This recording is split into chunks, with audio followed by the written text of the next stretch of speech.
Welcome back on MCI online classes. तो देखो हम सेंटर ऑफ मास को डिस्कस कर रहे थे और सेंटर ऑफ मास के अंदर कुछ केवीटी प्रॉब्लम डिस्कस करने वाले हैं आज। केवीटी प्रॉब्लम होता क्या है और किस तरीके से उनको क्वेश्चंस को सोल्व किया जाता है, कैसे डील करते हैं, कैसे क्या उनका फॉर्मुलेशन होता है, उस पर बात करेंगे हम लोग। लेकिन केवीटी प्रॉब्लम को डिस्कस करने से पहले कुछ छोटा सा एक दो एग्जांपल्स और बता देता हूँ, क्योंकि लास्ट टाइम पे बच्चे बोल रहे थे कि सर इस पर एक दो एग्जांपल और करवा दो जो प्रीवियस क्लास में करवाए हैं उस टॉपिक पे। अच्छा एक सेकेंड, इसका कलर हम सेट कर लेते हैं। ओके हाँ जी, तो देखिए देखो पिछले में हम लोग डिस्कस कर रहे थे कि कॉन्टिन्यूस मास डिस्ट्रीब्यूशन है और उसमें मल्टीपल जैसे कोन आ गया, सॉलिड स्फीयर आ गया, उनको कैसे डील करते हैं, उसका सेंटर ऑफ मास कैसे पता करते हैं। तो उसके अंदर हम ऐसा कर सकते हैं जैसे एक दो क्वेश्चन और लेते हैं। इस टाइप के क्वेश्चन आपके मॉड्यूल में भी मिल जाएंगे। जैसे मान लो आपके पास में ऐसा है कि एक पूरा क्या है, एक शीट है। शीट मतलब समझते हो, शीट मतलब क्या है, एक प्लेट है, ऐसे समझ लो, एक रेक्टेंगुलर ऐसे क्या है, प्लेट है। तो ये मास जो है इसका एरिया में डिस्ट्रीब्यूटेड है। मास कैसा है, एरिया में डिस्ट्रीब्यूटेड, जैसे आपकी नोटबुक होती है ना वैसे ही है। मान लो ये लेंथ है A और ये लेंथ है B, एक रेक्टेंगुलर हो गया। आप चाहे तो A का वैल्यू भी ले सकते हो, मान लो A का वैल्यू है 6 और B का वैल्यू है मान लो 10, ऐसा है। अब मैं पूछूं कि इसका मास जो है वो यूनिफॉर्मली डिस्ट्रीब्यूटेड है, तो इसका सेंटर ऑफ मास कहाँ मिलेगा आपको। तो इसका सेंटर ऑफ मास हमको पता है कि ये सिमेट्रिक बॉडी है और सिमेट्रिक बॉडी का सेंटर ऑफ मास कहाँ पे मिल सकता है, दोनों के, क्योंकि ये रेक्टेंगल है तो रेक्टेंगल में कहाँ मिलता है, इन दोनों का जो डायगोनल है, दोनों डायगोनल है उनके इंटरसेक्शन पे मिलता है, मतलब यहाँ पे मिलेगा। यहाँ पे मिलने का मतलब है इधर से भी आधी डिस्टेंस पे, मतलब a/2 पे, a/2 मतलब 3 पे, और इधर से भी इसकी आधी डिस्टेंस पे, मतलब ये 10 है तो ये 5 पे। एक तरीके से इसका x कोऑर्डिनेट हो गया 3 और y कोऑर्डिनेट कितना हो गया 5। तो इसको ओरिजिन लेके अगर मैं कैलकुलेट करूँ तो इसका x कोऑर्डिनेट हो गया 3 और y कोऑर्डिनेट कितना हो गया 5। तो इस सिमेट्रिक बॉडी के लिए तो हम डायरेक्ट पता कर सकते हैं, लेकिन इस सिमेट्रिक बॉडी को थोड़ा सा चेंज कर दिया जाए। कैसे, मान लो ऐसे कर दिया जाए। आपके पास में जो बॉडी है वो पूरा ऐसा नहीं है, ऐसा कुछ है, ऐसा ये है। अभी जो शीट है आपके पास में, ये शीट कुछ ऐसा है, इधर से समझ लो कि कटा हुआ पार्ट है ये।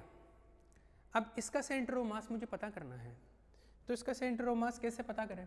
जैसे इसकी भी कुछ वैल्यू है, जैसे पहले वाला ही है, ये 6 है और ये मान लो ये 10 है, ये 10 है, ये 6 है, और ये जो है ये 5 है, और मान लो ये जो है ये 3 है। अब सिंपल सा बात ये समझिए कि ये जो ये 4 पोर्शन में अगर मैं इसको डिवाइड करके रखूं तो इसका एक पोर्शन है ना वो है ही नहीं, इतना ही है, पूरा अपना ऑब्जेक्ट इतना ही है, बॉडी जो है वो गिवन ही इतना ही है। इसका सेंटर ऑफ मास बताना है, तो आप ये समझिए कि इसका मास जो है वो ज़्यादातर पार्ट किधर है, इसका मास कुछ इधर आ गया। मतलब पहले अगर इधर भी होता तो इसका सेंटर ऑफ मास यहाँ पे मिलता, लेकिन अब ज़्यादा मास इस तरफ तो कोई मास है नहीं, तो सेंटर ऑफ मास थोड़ा इधर आ जाएगा अंदर की तरफ। तो वो जो नया सेंटर ऑफ मास का पोजीशन होगा वो कितना होगा, कहाँ होगा, वो पता करना है। अब ऐसे क्वेश्चंस को डील कैसे करें। अब ऐसे क्वेश्चंस को डील करने का तरीका ऐसा है, मल्टीपल वेज हो सकते हैं, उनमें से एक तरीका ये है कि देखो आप एक काम करो, आपको सिमेट्रिक बॉडी का पता होता है ना, जैसे रेक्टेंगल है या फिर आपके पास में स्क्वायर है, उसका आपको पता रहता है। तो इसको पूरे को ऐसे कट करो कि या तो ये रेक्टेंगल और स्क्वायर में चेंज हो जाए। जैसे कैसे, मैं काम कर सकता हूँ, ये जो सिस्टम है इसको एक टुकड़ा तो ये बना लेता हूँ, इसका बना सकता हूँ, एक टुकड़ा तो ये बना लिया, एक टुकड़ा जो है इसका ये बना दिया, मतलब मैंने इसको 2 पार्ट में ब्रेक कर लिया। मतलब जो आपका पूरा सिस्टम है, मैंने एक तो ये रेक्टेंगुलर शेप का ये है, एक ये जो है आपके पास में, इन 2 ऑब्जेक्ट में डिवाइड कर लिया। करेक्ट है। इस पूरे को उठा के ये जो रेक्टेंगुलर वाला पार्ट है इसका कोई सेंटर ऑफ मास तो होगा कहीं ना कहीं। जैसे ये बॉडी है, इसका सेंटर ऑफ मास कहाँ पे होगा, इसके डायगोनल पे। इसका डायगोनल कहाँ पे होगा, क्योंकि ये बॉडी है तो इसका ये आधा, तो देखो ये कितना है 6, तो ये इसका आधा कितना हो गया, ये 6 का आधा कितना हो गया, सॉरी 6 तो ये पूरा है, ये कितना 3 है, ये 3 का आधा ये कितना हो गया 3/2 1.5, तो ये कोऑर्डिनेट हो गया 1.5, ठीक है, ये कोऑर्डिनेट मिला कितना 1.5, और ये हाइट कितनी मिली क्योंकि टोटल 10 है तो ये कितनी होगी 5। तो ये जो आपने बनाया ना कट करके अलग से, इसके सेंटर ऑफ मास के कोऑर्डिनेट आपको मिल गए 1.5 1.5, 5, ये इसके सेंटर ऑफ मास के कोऑर्डिनेट मिल गए, करेक्ट। दूसरा ऑब्जेक्ट आपने ये बनाया, इस दूसरे ऑब्जेक्ट के भी सेंटर ऑफ मास के कोऑर्डिनेट आप बता सकते हो, क्या हो गए इसके, अगर इसका जो सेंटर ऑफ मास है यहाँ पे मिलेगा बीच में, करेक्ट है, बीच का मतलब ये हो गया कि यहाँ से ये आधी डिस्टेंस, तो देखो अगर मैं ये ओरिजिन लेके कैलकुलेशन करता हूँ तो यहाँ से इसके सेंटर ऑफ मास का एक्स कोऑर्डिनेट, देखो इसका सेंटर ऑफ मास कहाँ मिलेगा, यहाँ पे मतलब एक्स कोऑर्डिनेट तो इतना आएगा और वाई कोऑर्डिनेट इतना आएगा, तो इसका एक्स कोऑर्डिनेट क्या हो गया, एक्स कोऑर्डिनेट हो गया देखो 3 तो ये है और इस 3 की आधी मतलब 1.5, तो 3 ये 1.5 ये, तो 3 + 1.5 4.5 हो गया, मतलब 9/2, गेटिंग द पॉइंट। तो ये कितना हो गया, ये है आपका, ये इतना 3 + 1.5, ये कितना हो गया 4.5, ये इसका x कोऑर्डिनेट हो गया इसके सेंटर ऑफ मास का दूसरे ऑब्जेक्ट का, और इसका y कोऑर्डिनेट कितना हुआ, ये टोटल कितना है 10, ये 10 का आधा कितना हुआ 5, ठीक है, इस 5 का भी क्या है ये आधा है, तो 5/2, ये कितना हो गया आपके पास में 5/2, समझ गए, तो ये आपको मिला 5/2, तो इसके कोऑर्डिनेट जो है आपको मिले क्या, इसके कोऑर्डिनेट मिल गया आपको 4.5, 5.2, 5/2 कितना होता है 2.5, ठीक है ना, 5/2 2.5 हो गया, करेक्ट। इसके भी सेंटर ऑफ मास मिल गया, इसका भी सेंटर ऑफ मास मिल गया। अब आप क्या कर सकते हो, इस पूरे पार्ट को, इसका मास आप समझ लीजिए कि इसका मास है m1 और इसका मास समझ लीजिए आप मास है इसका m2, कर सकते हैं। इसका मास मान लीजिए m1 है, इसका मास कितना है m2 है, तो इस पूरे सिस्टम को आप 2 पॉइंट पार्टिकल में बदल सकते हो, और पॉइंट पार्टिकल आएंगे तो वो आपके पास में क्या आएंगे, एक पॉइंट पार्टिकल है m1, वो तो यहाँ पर है, वो तो कुछ यहाँ पर है, m1 तो यहाँ पे है, जिसके कोऑर्डिनेट आपको पता है ये रहे 1.5, 5, और एक जो दूसरा पार्टिकल है वो ये, इसको पूरा पार्टिकल बना लो जिसका मास हो गया m2, और उसके कोऑर्डिनेट आपको पता है ये है m2, और इसके कोऑर्डिनेट क्या है ये रहे 4.5, 2.5, 4.5, 2.5।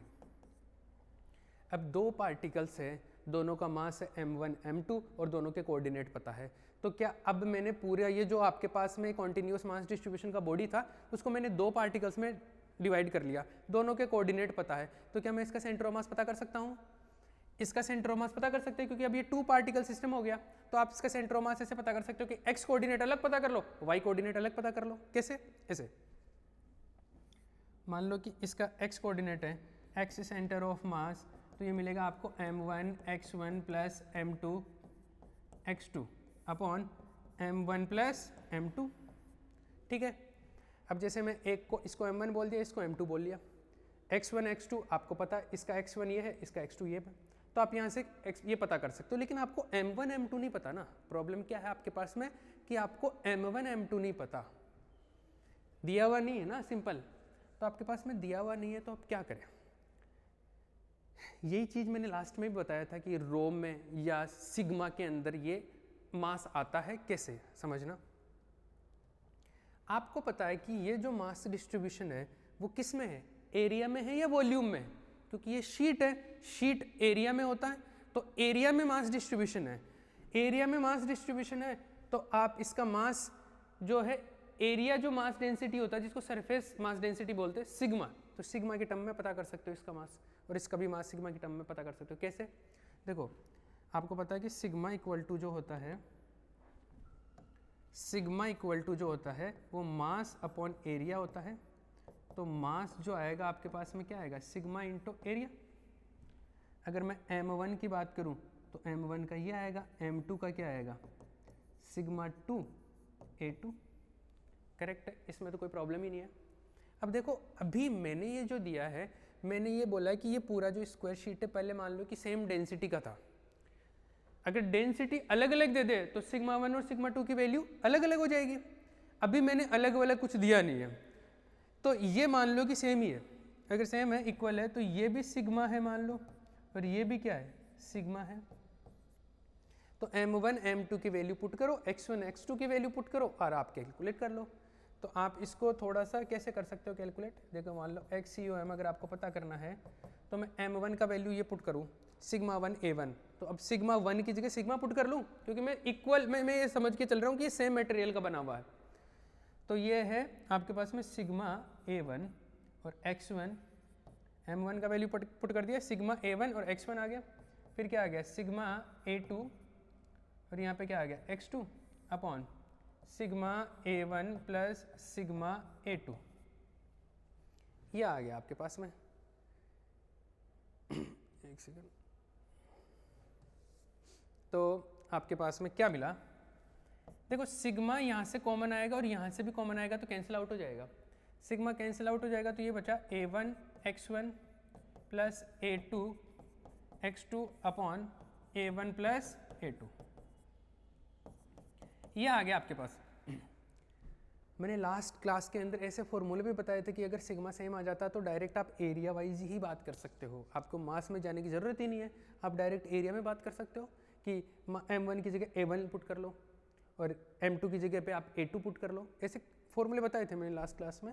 एक सेकेंड, मेरे पास में अगर इसका PDF रहेगा तो मिल जाएगा, अभी नहीं है, इसके अंदर नहीं है मेरे पास में, तो आपके पास में लिखा हुआ होगा ये चीज़ कि लास्ट में मैंने इस तरीके के फॉर्मूले बताए थे डायरेक्ट। ये कब अप्लाई होगा, जब सिग्मा सेम रहेगा, क्योंकि देखो सिग्मा सेम नहीं रहेगा अगर ऐसे समझ लो कि ये जो प्लेट है इसका आधा पार्ट अलग मटेरियल का बना हुआ, आधा पार्ट अलग मटेरियल का बना हुआ, आधा पार्ट लोहे का बना हुआ, आधा लकड़ी का बना हुआ है, इसका मतलब दोनों का डेंसिटी क्या अलग अलग। अभी भी मान के चल रहा हूँ कि डेंसिटी क्या है, सेम है, डेंसिटी सेम है, तो A1 A2 ये इस तरीके से आ जाएगा। अब A1 क्या है, A1 आपने जो फर्स्ट बॉडी बनाया उसका एरिया है और A2 क्या है, सेकंड बॉडी का एरिया है। देखो कैसे, आपने एक तो ये बनाया, इसका एरिया, ये जो है फर्स्ट आपने इसी को बनाया, इसका एरिया, तो इसका एरिया कितना होगा, ये कितना है 3 और ये कितना है 10, तो ये क्या है एक रेक्टेंगल है, तो रेक्टेंगल का एरिया क्या आएगा 10 × 3, लेंथ इंटू ब्रेथ, तो ये कितना 10 × 3, ये कितना गया 30, तो एरिया मिल गया आपको A1 तो मिल गया 30, कितना मिला 30। इसका एरिया ये कितना है 3, ये कितना है 5, तो 3 और 5 से 3 × 5 कितना हो गया 15, तो A2 कितना मिल गया आपको 15, तो दोनों का एरिया मिल गया क्या आपको, तो एरिया पुट कर लो। देखो आपने को मास नहीं पता था भैया, अपन ने किससे किया, एरिया से कैलकुलेट किया इसको। तो XCOM जो है M1 A1 कितना है पहले 30, x1 कितना है, x1 अपने पास में ये रहा, मैं इधर करता हूँ कैलकुलेशन वापस से, इसको हटा दो, इसका x कोऑर्डिनेट ये रहा, इसका x कोऑर्डिनेट ये रहा, तो ये x1 ये x2, तो यहाँ पे XCOM क्या मिलेगा आपको, A1 कितना है 30, A1 30, x1 कितना है 1.5 प्लस A2 कितना 15 इंटू x2 कितना 4.5 अपॉन A1 प्लस A1 कितना है 30 प्लस ये कितना है 15, और इस तरीके से हम इसको सोल्व करके क्या कर सकते हैं, सेंटर ऑफ मास का x कोऑर्डिनेट पता कर सकते हैं। सिमिलरली y कोऑर्डिनेट पता कर लेंगे, जैसे x के फॉर्मूले अप्लाई किए वैसे ही y के फॉर्मूले भी अप्लाई कर लेंगे, और आपको क्या मिल जाएगा, सेंटर ऑफ मास का x कोऑर्डिनेट और y कोऑर्डिनेट दोनों मिल जाएंगे। बात ये नहीं है कैलकुलेशन तो ये तो सब कर लेंगे, कंसेप्ट को समझना जरूरी है। और कंसेप्ट क्या है, कंसेप्ट ये है कि अगर आपके पास में ऐसे सिमेट्रिक बॉडी नहीं मिलता तो अब आप इसको 2 पार्ट में 3 पार्ट में ब्रेक करके आप कर सकते हो इसको, और मैंने इसको ऐसे किया। तो आपके पास में मोस्ट ऑफ टाइम पे ऐसे मास नहीं पता होता तो आप क्या करोगे, या तो एरिया में, अगर मास डिस्ट्रीब्यूशन एरिया में है तो आप एरिया में ले जाओगे इसको और सरफेस डेंसिटी में, और अगर आप ये मास जो है वॉल्यूम में डिस्ट्रीब्यूटेड है तो वो वॉल्यूम में और जो वॉल्यूम मास डेंसिटी रो होता है उसमें चला जाएगा ऑटोमेटिकली क्वेश्चन। समझे क्या? ओके। अच्छा एक और बात सुन लो इसके अंदर। अब जरूरी नहीं, देखो मैंने इसके दो पार्ट ऐसे ब्रेक किए, किसी के दिमाग में आया कि कोई दूसरे तरीके से भी इसको ब्रेक कर सकता है। कैसे? दूसरे तरीके से कैसे?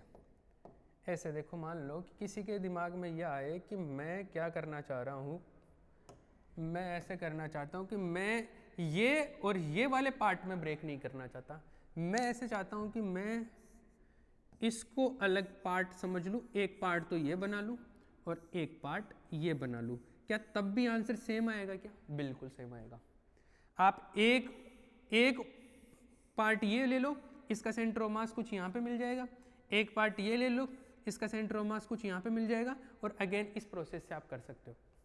कोई बोले कि नहीं मैं दो में नहीं, मैं तीन पार्ट में डिवाइड करूँ इसको, तो ठीक है, सिमेट्रिक बनने वाले तीन पार्ट में डिवाइड कर लो। एक ये बना लूँ, एक ये बना लूँ और एक ये बना लूँ। इसका सेंटर ऑफ मास यहाँ पे मिल जाएगा, इसका सेंटर ऑफ मास यहाँ पे मिल जाएगा, इसका सेंटर ऑफ मास यहाँ पे मिल जाएंगे। तीन पार्टिकल हो गए, तीनों के मास एरिया वाइज आ जाएंगे और तीनों के लिए आप कर सकते हो, सेम आंसर आएगा। आप ट्राई करके देख लेना इसको। Got it? ओके। देखो सेम में मैं अगर एक दूसरे तरीके से कर दूं, डेंसिटी डिफरेंट लेके, कैसे?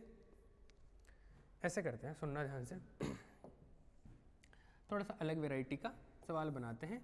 इसी में मान लो आपके पास में एक शीट है ऐसे, पर इस शीट के अंदर क्या है, थोड़ा सा अलग सिस्टम है। मतलब है तो ये रेक्टेंगल शीट, ये डायग्राम थोड़ा अच्छा नहीं बनाओ तो मैं इससे बेटर नहीं बना पाऊंगा, लेकिन ये रेक्टेंगल शीट है ऐसे समझ लो। ये पूरा एक शीट है रेक्टेंगल। ओके, ये रेक्टेंगल शीट है। अब इस रेक्टेंगल शीट में ये बोल रखा है कि मान लो ये जो है आपके पास में, ये है 8 मीटर। ये कितना है? 8 मीटर। और ये कितना है? 4 मीटर। ठीक है भैया, वैसे आपको ये दिखने में बराबर दिख रहे होंगे, लेकिन कोई बात नहीं। ये 8 मीटर है, ये 4 मीटर है, ये शीट है। और इस शीट में ऐसा सिस्टम कर रखा है कि इसका ये वाला जो पोर्शन है ना, ये बना हुआ लकड़ी का, और लकड़ी का बना हुआ है तो इसकी जो डेंसिटी है वो, इसकी डेंसिटी है सिग्मा। क्योंकि देखो पहली चीज़ तो शीट है, तो मास डेंसिटी या मास किस में डिस्ट्रीब्यूटेड है? एरिया में। तो एरिया में मास डिस्ट्रीब्यूटेड है तो हम मास डेंसिटी में सरफेस मास डेंसिटी की बात करेंगे, तो इसका जो सरफेस मास डेंसिटी है वो है सिग्मा। ओके। एक दूसरा पोर्शन ये है, ये एक दूसरा पोर्शन ये है, ये रेड वाला। ये बोल रखा है कि ये मान लो लोहे का बना हुआ है, ये कोई दूसरे मटेरियल का बना हुआ है, जिसका मास डेंसिटी जो है वो 2 सिग्मा है। ऐसा भी हो सकता है इसका मास डेंसिटी का वैल्यू दे दे आपको कि ये 5 है, ये 10 है, ऐसा कुछ। मैंने अभी सिग्मा ले लिया, इसका 2 सिग्मा ले लिया। एक जो है ये पार्ट और है इसके अंदर, देखो एक तो ये वाइट वाला, एक ये रेड वाला, एक ये येलो वाला। ये जो है ना, ये अलग मटेरियल का बना हुआ है। इसका जो मास डेंसिटी है, इसका मास डेंसिटी मान लो है आपके पास में 3 सिग्मा। अब मुझे इस शीट का क्या चाहिए? सेंटर ऑफ मास का पोजीशन। अब देखो मास डिस्ट्रीब्यूशन यूनिफॉर्मली नहीं है, इधर भारी हल्का ऑब्जेक्ट लगाया गया है, इधर भारी है, इधर और भी भारी है, तो इसका जो सेंटर ऑफ मास है ना बिल्कुल बीच में नहीं आएगा। बिल्कुल बीच में मतलब इनके डायगोनल्स के इंटरसेक्शन पे नहीं मिलेगा, अब कहीं और मिलेगा। तो ऐसी सिचुएशन में अब हम क्या करें? अब ऐसी सिचुएशन में हम क्या करेंगे? हम इसको पार्ट्स में ब्रेक करेंगे, और पार्ट्स में ऐसे ब्रेक करेंगे कि हर एक इंडिविजुअल जो पार्ट है ना उसका आप सेंटर ऑफ मास पता कर सको। देखो कैसे? जैसे मान लो मेरे को पता है कि ये 3 तरीके का मास डिस्ट्रीब्यूशन है इसमें, तो मैं एक तो ये वाला पार्ट ले लेता हूँ, इसको कुछ अलग रख लेता हूँ, इसका मास मान लो मैं m1 बोल देता हूँ। इसका मास कितना है? m1। एक जो है ये रेड वाला है, इसका मास मैं बोल देता हूँ, इसका मास है m2। और एक ये जो येलो वाला है, इसका मास है m3।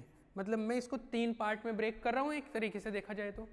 ओके, 3 पार्ट में ब्रेक किया तो इसको क्योंकि ये इसके अंदर तो पूरा मास जो है वो यूनिफॉर्मली डिस्ट्रीब्यूटेड है। अरे ये भले ये पूरा जो 4 पार्ट है या ये जो पूरा शीट है इसमें अलग अलग पार्ट अलग अलग मटेरियल का बना हुआ हो, लेकिन इस पूरे पोर्शन में तो जो मटेरियल है वो सेम यूज हो रहा है, उसका डेंसिटी कितना है सिग्मा। तो इसका सेंट्रोमास कहाँ मिलेगा? इसका सेंट्रोमास तो पता कर सकते हैं, इसका सेंट्रोमास इसके डायगोनल पे मिलेगा, मतलब यहाँ पे बीच में, यहाँ पे मिलेगा। ये बीच कहाँ पे है? ये देखो, ये कितना 8, ये कितना हो गया 4, तो ये कितना हो गया, ये 4 है, ये 4 है, तो ये कितना हो गया, ये हो गया 2। तो यहाँ से ये 4 + 2 कितना हो गया 6। मतलब इस पॉइंट का जो इधर से x कोऑर्डिनेट है वो कितना है 6 है। ठीक है, y कोऑर्डिनेट की बात करते हैं, मतलब ये हाइट कितनी है, तो इसकी हाइट कितनी है, देखो ये टोटल 4 है, तो ये कितना हो गया 2। तो इसका मास जो है m1 यहाँ पे पुट करना है, उसके कोऑर्डिनेट आ गए अपने पास में 6,2। मतलब इस पूरे पार्ट को हटा के समेट के यहाँ पे पुट कर लो जिसके कोऑर्डिनेट अपने को पता है, और मास हम यहाँ से m1 कैलकुलेट कर लेंगे सिग्मा से। ठीक है, ठीक है, आगे चलो। ये वाला जो पोर्शन है इसके सेंट्रोमास की बात करते हैं। ये पहले इसकी बात कर लेते हैं, येलो वाले की। येलो वाले में बात करें तो इसका जो सेंट्रोमास है कहाँ मिलेगा, क्योंकि ये तो पूरा एक सिमेट्रिक है, तो इसके डायगोनल पे मिलेगा, इसका डायगोनल डायगोनल के जो इंटरसेक्शन है वहाँ पे, यहाँ पे। तो यहाँ से ये कितना, ये टोटल 4 है, तो ये कितना है 2, इसका x कोऑर्डिनेट कितना है 2, ये 2 मिल गया। और इसका y कोऑर्डिनेट कितना है, क्योंकि देखो ये टोटल 4 है, तो ये 2, ये 2 है, तो ये कितना 1, ये 1 है। तो इसके कोऑर्डिनेट आपको मिले, इसके कोऑर्डिनेट आपको शायद दिख नहीं रहा होगा, तो मैं इसको थोड़ा इधर कर देता हूँ। इसके कोऑर्डिनेट कितने मिले 2 और 1, तो 2,1 डन। ओके, ऐसे ही अगर मैं इसके कोऑर्डिनेट की बात करूँ तो इसका सेंट्रोमास यहाँ पे मिलेगा बीच में, तो बीच का मतलब यहाँ से तो 2 और यहाँ से ये, तो ये टोटल 4 है, ये 2 और ये 1 3, तो इसके कोऑर्डिनेट सेंट्रोमास के कोऑर्डिनेट आ गए 2 और ये 3, तो 2,3। अब देखो हमने इस पूरे शीट को 1 2 और 3 पार्ट में ब्रेक कर लिया, तो तीनों पार्ट में ब्रेक कर लिया, तो तीनों पार्ट्स का जो सेंट्रोमास है अलग अलग, उनके सेंट्रोमास पे पुट कर दो इस प्लेट के पूरे मास को। जैसे इसको समेट के यहाँ रख दो, इसको समेट के यहाँ रख दो, इसको समेट के इधर रख दो, तो ये कैसा बनेगा, तो ये ऐसा बनेगा। ये एक तो यहाँ रखा आपने, एक यहाँ रखा, ये m3 है, एक रखा यहाँ पे, ये m2 लिया मैंने, और एक रखा मैंने कुछ यहाँ पे, इसको m1 बोला, और तीनों के कोऑर्डिनेट पता अपने को, तीनों के कोऑर्डिनेट पता है। इसके 6,2 है, इसके कोऑर्डिनेट पता है 6,2, इसके कोऑर्डिनेट पता है मेरे को 2,1, और इसके कोऑर्डिनेट कितने हैं 2,3, ये 2,3। ओके, आ जाइए भैया। अब तो 3 पार्टिकल है, तीनों के कोऑर्डिनेट पता है, तो सेंट्रोमास का पोजीशन हम इजीली पता कर सकते हैं। आइए, जैसे ये अपने पास में ओरिजिन है, मान लो ये क्या ओरिजिन है, तो हम पहले XCU हम पता करें। XCU हम क्या होगा m1 x1 plus m2 x2 plus m3 x3 upon m1 plus m2 plus m3, ये आएगा। इसमें देखिए x1 मुझे पता है, जैसे इसका x कोऑर्डिनेट x1 हो गया, इसका x कोऑर्डिनेट x2 हो गया, इसका x कोऑर्डिनेट x3 हो गया, ये पता है। मास की बात करते हैं, क्योंकि मास तो नहीं पता ना, मास डायरेक्टली नहीं पता, लेकिन मास क्या होता है सिग्मा इंटू एरिया, क्योंकि एरिया में डिस्ट्रीब्यूटेड है। अगर वॉल्यूम में डिस्ट्रीब्यूटेड होता तो रो इंटू वॉल्यूम, तो ये सिग्मा इंटू है। ओके, तो देखो अब की बार सिग्मा जो है ना वो अलग अलग है भैया, सेम नहीं है। पहले वाले क्वेश्चन में मैंने क्या रखा था, सिग्मा सेम रखा था, अब की बार सिग्मा क्या कर दिया अलग अलग, सिग्मा अलग अलग कर दिया, तो ये सिग्मा 1, इसका A1 ये हो जाएगा। तो पहले का जो सिग्मा 1 है वो सिग्मा लिया मैंने, और इसका A1 आ जाएगा। दूसरे का जो m2 है वो क्या आ जाएगा सिग्मा 2 A2। तो सिग्मा 2 जो है, सिग्मा 2 मैंने कितना लिया था 2 सिग्मा, सिग्मा 2 कौन सा है भाई, सिग्मा 2 है ये रेड वाला पोर्शन, ये इसका मास डेंसिटी कितना था 2 सिग्मा, तो इसको मैंने 2 सिग्मा कर देना है, इसको 2 सिग्मा कर दो 2 सिग्मा, और इसका जो भी एरिया आएगा वो A2। ऐसे m3 जो है वो क्या आ जाएगा सिग्मा 3 A3, सिग्मा 3 A3। मैंने सिग्मा 3 क्या ले लिया, सिग्मा 3 ले लिया मैंने 3 सिग्मा A3। डन। ये तीनों वैल्यूज़ मैं यहाँ पे पुट कर रहा हूँ M1, M2, M3 के। ठीक है, आ जाइए भैया, करो पुट। तो यहाँ पे आ जाएगा आपके पास में सिग्मा A1 x1, M1 का वैल्यू यहाँ से उठा के पुट कर लिया। दूसरा यहाँ पे आ गया आपके पास में सिग्मा 2 सिग्मा है, 2 सिग्मा A2 x2 प्लस इसका क्या है 3 sigma A3 x3 upon sigma A1 plus 2 sigma है उसका दूसरे का, और ये कितना है 3 सिग्मा है A3। देखो पिछले सवाल में क्या था, सबका सिग्मा सिग्मा बराबर था, तो सबका सिग्मा कॉमन आके सब जगह से सिग्मा कट गया था, ऊपर A1 x1 A2 x2 x3 बचता है। लेकिन इस बार सिग्मा सबका सेम नहीं है, सबका सिग्मा सेम नहीं है, तो वो उस फॉर्म में नहीं मिलेगा, कुछ अलग फॉर्म में मिलेगा। खैर यहाँ से भी सिग्मा कॉमन आ सकता है, लेकिन यहाँ पे 2 बच जाएगा, यहाँ पे 3 बच जाएगा। देखो सिग्मा सिग्मा सिग्मा कॉमन आके इधर भी नीचे भी सिग्मा कॉमन आएगा और कैंसिल आउट हो जाएगा। ऊपर जो बचेगा आपके पास बचेगा A1 x1 plus A2 x2 plus A3 x3 upon A1 plus A2 plus A3, ऐसे आ जाएगा। A1 A2 नहीं, यहाँ पे 2 भी बचा है, ये 2 बचा है और इधर क्या बचा है 3 बचा है। तो पहले वाले में खाली ऊपर भी 2 बचा है और यहाँ पे 3 बचा है, सॉरी ऐसा है।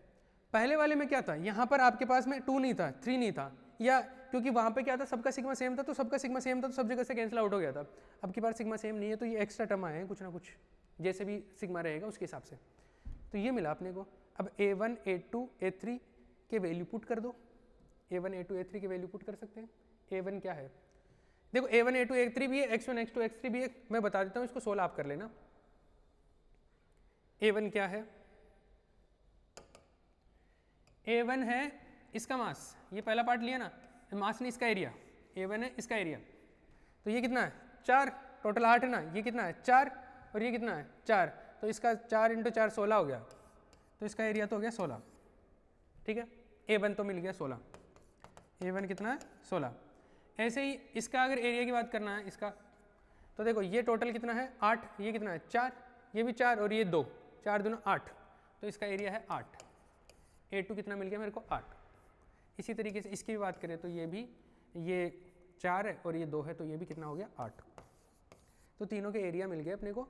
तो A1 A2 A3 के वैल्यू पुट कर देना, x1 x2 के वैल्यू यहाँ से x1 x2 x3 के वैल्यू पुट कर ही सकते हो आप। तो इस तरीके से अगर मास डेंसिटी डिफरेंट हो तब भी हम कैलकुलेशन कर सकते हैं। Is that clear? ओके, एक क्वेश्चन और करवाऊँ क्या? एक सेकेंड में टाइम थोड़ा देख लेता हूँ, कितना टाइम है अपने पास में। टाइम है अपने पास में 15 मिनट। मैं तो केवीटी प्रॉब्लम करवाने वाला था, लेकिन केवीटी प्रॉब्लम तो आज तो शायद हो ही नहीं पाएगी। खैर देखते हैं, अभी एक क्वेश्चन और कर लेते हैं। देखो कई बार आपके पास में ऐसे क्वेश्चन आते हैं जिसमें ऐसे शेप आ जाती है कि जैसे मान लो ऐसे आ गया आपके पास में, ये दे दिया, कोई अल्फ़ाबेट बना के दे देता है ऐसे,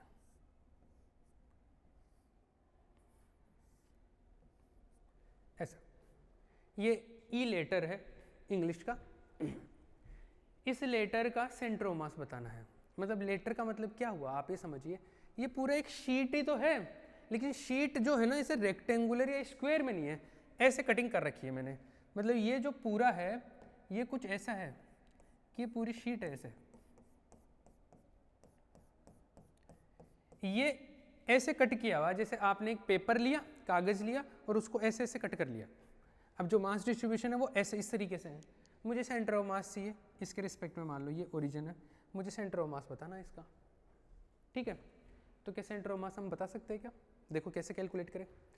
इस टाइप के क्वेश्चंस को कैलकुलेट करने के लिए क्या करें, वही आपको क्या करना है, सिमेट्री वाला जो पोर्शन है उसको कट कर लो और इसको मल्टीपल पार्ट्स में डिवाइड कर लो। जैसे इसके लिए कुछ वैल्यूज़ दिए हुए हो, अगर मान लो ये है 4 मीटर, ये कितना है, अगर मान लो 4 मीटर है ये 4 मीटर दिया हुआ है, और ये आपको दिया हुआ है मान लो 2 मीटर,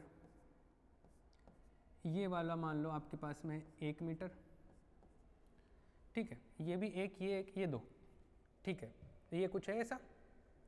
इसके अलावा अगर मैं इसको 2, 2, 4, 2, 6, 2, 8, 2, 10 इसको ऐसे कर लूँ, मान लो ये 10 मीटर दे रखा आपको, कितना दे रखा है, ये 10 मीटर दे रखा है, ये आपको दे रखा है मान लो 2, और ये भी मान लो आपको दे रखा है 2, ये भी दे रखा है मान लो 2, ये भी 2 दे रखा है, ये भी 2 दे रखा है। हो सकता है डायग्राम में आपको जैसे ये 1 की लेंथ और 2 की लेंथ बराबर दिख रही हो, लेकिन मैं जो वैल्यू दे रहा हूँ उसके हिसाब से आपको डील करना है। ये लेंथ दे रखी है कि ये 2 मीटर की हाइट का है, ये भी 2 मीटर की हाइट का है, ये 1 मीटर की लेंथ का है, ये 2 मीटर की लेंथ का, ये भी 2 मीटर है, ये भी 2 मीटर है, ये 2 है तो ये भी 2 ई में, ये कितना है 2, ये टोटल कितना है 10। ये आपके पास में एक ज्योमेट्री है, इसका सेंटर ऑफ मास बताना है। तो इसका सेंटर ऑफ मास कैसे पता करें, इसको मल्टीपल बॉडीज में ब्रेक कर लो पहले तो। अब मल्टीपल बॉडीज में ब्रेक करो, कैसे करोगे, ऐसे करो कि वो जो आप टुकड़ा कट करो ना, इसका जो पार्ट, उसका सेंटर ऑफ मास तो आप बता सको। तो देखो मैं एक काम करता हूँ, मैं ऐसे कर लेता हूँ, एक पोर्शन तो ये ले लूँ क्या मैं, कौन सा, एक पोर्शन तो ये ले लेता हूँ,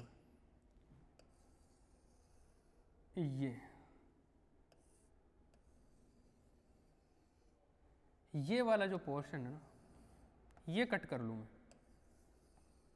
अच्छा, ये पूरा मटेरियल सेम ही टाइप के जो वो है मटेरियल उससे बना हुआ है, पूरा ज्योमेट्री सेम मटेरियल से बना हुआ, मतलब इन सब का जो है सिग्मा जो है मास डेंसिटी वो सेम है, मास डेंसिटी क्या है सबका सेम है।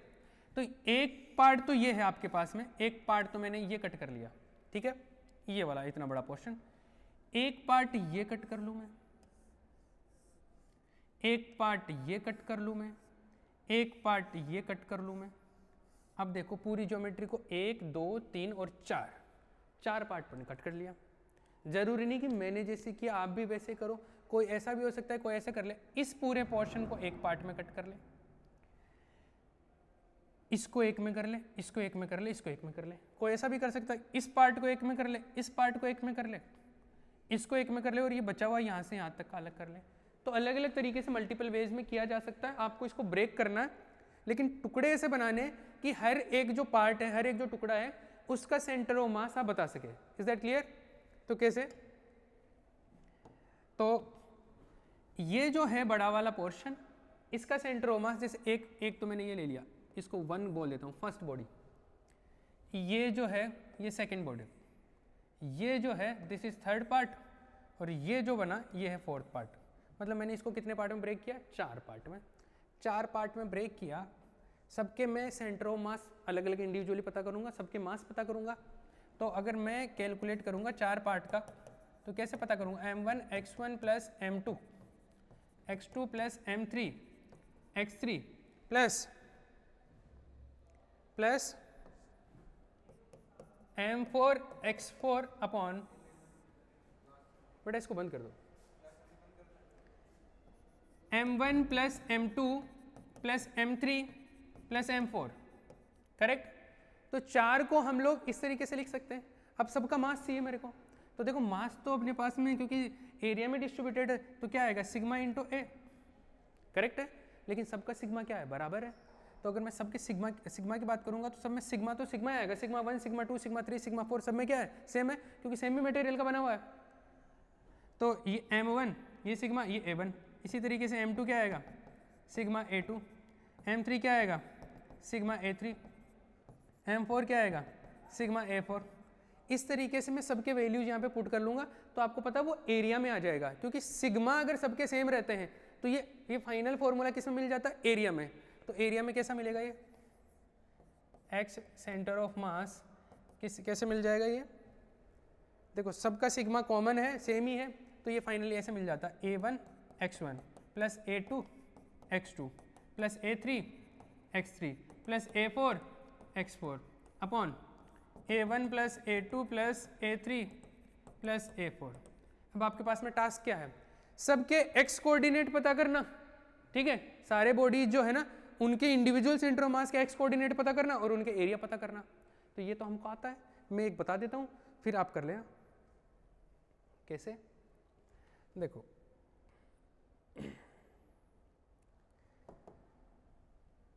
एरिया की बात करें तो एरिया तो कोई भी कैलकुलेट कर लेगा, बचपन की बातें हैं ये तो। ये जो पार्ट है इसका एरिया, तो देखो ये टोटल 4 है, ये मैंने 2 ले लिया, तो ये कितना बच गया 2। तो इधर इसका ये लेंथ तो है 2 और ये कितना 10, तो 10 × 2 20 हो गया इसका एरिया।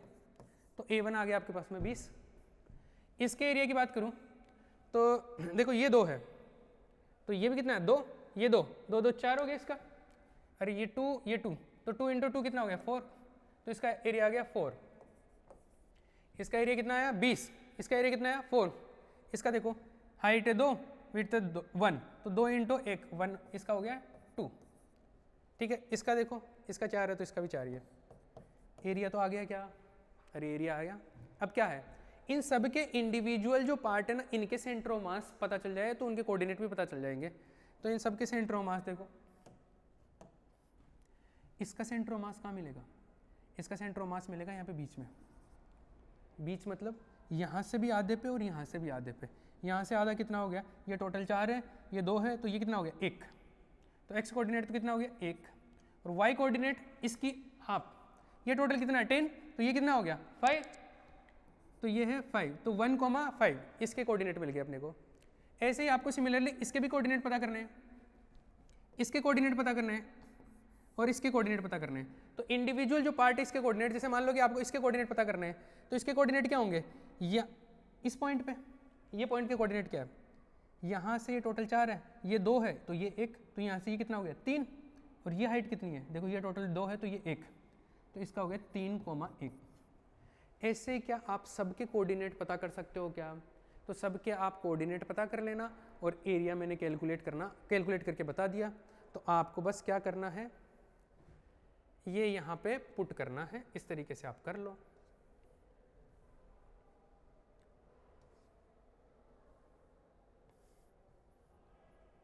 देखो क्या है A1 x1 A2 x2, तो एरिया सबके पुट कर लेना, सबके x कोऑर्डिनेट आ जाए तो x कोऑर्डिनेट पुट कर लेना, ऐसे x सेंटर ऑफ मास मिल जाएगा, ऐसे y सेंटर ऑफ मास भी आप पता कर लेना। Got it. तो इस तरीके से आप क्या कर सकते हो, अगर आपके पास में ऐसा आ जाए कि ई शेप का एक लेटर की फॉर्म में आपको शीट दिया हुआ है, टी में है, एफ में है, इस तरीके से अलग अलग कुछ भी दे सकता है, और उसका सेंटर ऑफ मास बताना है, तो क्या आप कर लोगे। आई थिंक ये आप इतना कर सकते हो। मुझे आज केविटी वाला प्रॉब्लम करवाना था, लेकिन केविटी वाला प्रॉब्लम अब आज नहीं हो पाएगा, ये नेक्स्ट क्लास में ही हम डिस्कस करेंगे। तो टाइम हो गया अपने पास में, तो आज की क्लास हम यहीं पे फिनिश करते हैं। Okay, thank you. आप मॉड्यूल के जो एग्जाम्पल्स हैं वो आप ट्राई करें, ठीक है। ओके।